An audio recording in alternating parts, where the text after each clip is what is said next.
Alongside Paris and Toronto, Los Angeles is probably doing the largest public transportation expansion project in the entire Western world, with new BRT lines, subways, and yes, people movers. One of the most consequential projects in this big build is a new light rail corridor at the center of the region, aptly called the Regional Connector.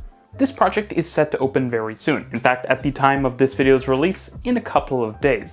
And so I thought this video would be a good way to look at the project, the good and the bad, and give some lessons for future similar projects. So come along. In a video last year, I mentioned light rail and tunnels, and how it was generally to be avoided. So does LA actually get a pass here?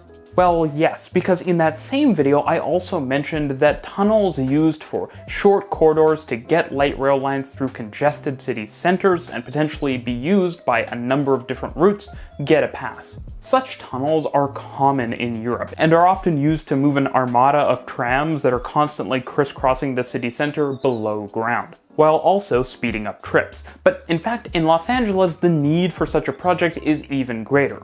You see, today's LA light rail network, as it were, is divided, with the E, A, K, and C lines in the west and the L line in the east. On one side of LA, you have the E and A lines traveling into 7th Street Metro Center on the west side of downtown LA, and on the other side of LA, you have two branches of the Gold Line coming together at LA Union Station, on the east side of downtown LA.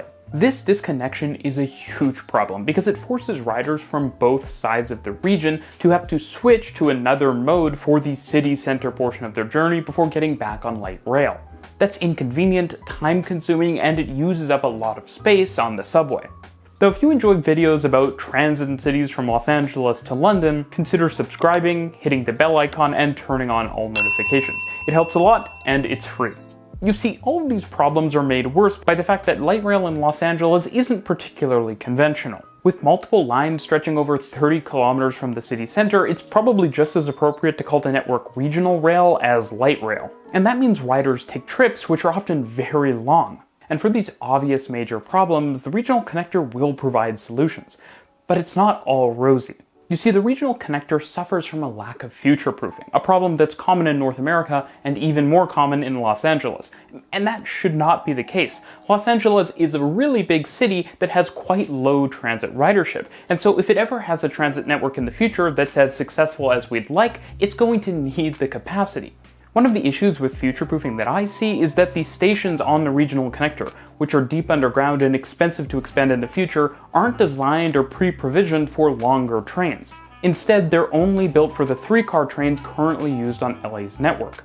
This might seem logical because LA already only uses 3-car trains, but a lot of the network is above ground, and so the linchpin in doing an expansion to longer trains, should demand required in the future, will be the Regional Connector.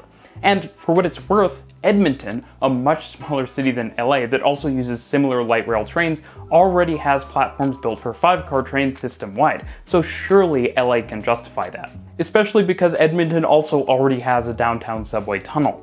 I'm also not sure that I like that only one of the cross-region light rail services will actually serve LA Union Station directly, inserting a transfer and a short extra stint on a train for many regional journeys. While I get that LA Union Station isn't the center of the universe, having more connections to it doesn't seem like a bad thing to me, especially because the alignment appears to be such that it could have been designed to go through LA Union Station. There's also an issue with the physical infrastructure layout. At the east end of the Regional Connector, there is a junction where the two halves of what is today the Gold or L line come together. But the design and build of that construction for the Regional Connector is at grade. In the long term, that will seriously limit the frequency of train service that can operate through the Regional Connector. And while it's far from the only thing that will do that, the surface level tracks along Flower Street and the junction between the E and A lines are also hugely problematic. It just creates another barrier to higher frequency in the long term. It seems highly unlikely to me that this junction will ever be rebuilt with the flyover. And if you're curious what that is, you can check out a previous video up here. And that's bad because one has even been discussed for the junction of the A and E line on the other side of downtown. It's not future-proofed, it's not forward-thinking, and it's going to be another reason in the future not to run more frequent service. In my eyes, the ideal solution here would have extended further than the Regional Connector. with underground flyovers at both the east and the west ends, not only solving the problems at Little Tokyo, but also solving the ones near Pico.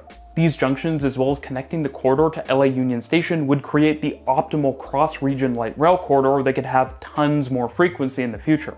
And it's not like LA is short on money for transit projects to build something like that. It would just be the kind of infrastructure that the city could grow into rather than need to fix in the future. These issues and the fact that service will only run every 10 minutes on each line traveling through the regional connector when it opens will put the brakes on what would otherwise be an incredibly good project. Despite how it might look, this isn't a backdoor S-Bahn or even really Stadtbahn system for Los Angeles, given the lack of grade separation and service frequency, and that's really too bad. Given the extremely high price of building things in America, transit projects should be built for a future where transit is successful, not a reality of today where the only problem is disconnected lines. Of course, that exposes a larger issue. Angelenos need other options besides comparatively slow light rail and cars for region-scale trips, some of which end-to-end on the light rail system will be up to 2 hours long. True regional rail with the capacity and speed that light rail can't offer is something that should be the #1 priority for the Los Angeles region. And given that Caltrain is being electrified today while Metrolink isn't, I can't say that that's necessarily the case. With all of that said, the regional connector is still a good project, and one that has a lot of different value.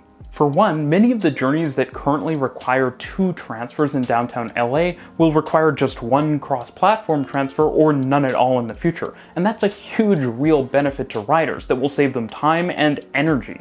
It'll also just make the system easier to use. Riders from Long Beach will have a direct light rail connection to LA Union Station, albeit with the loss of a direct connection for residents in East LA, albeit one that's going to be replaced with a cross-platform transfer.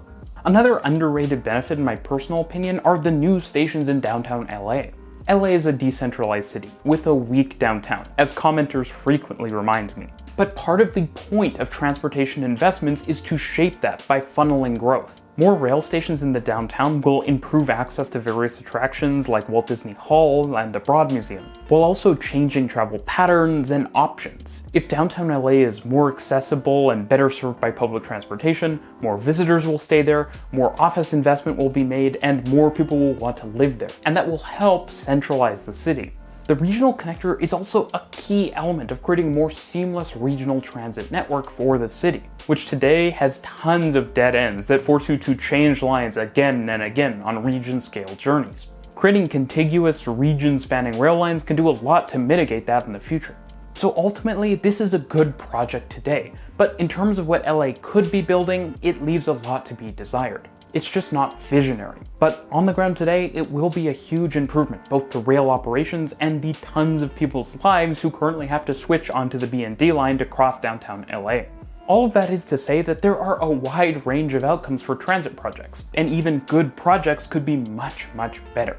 Thanks for watching.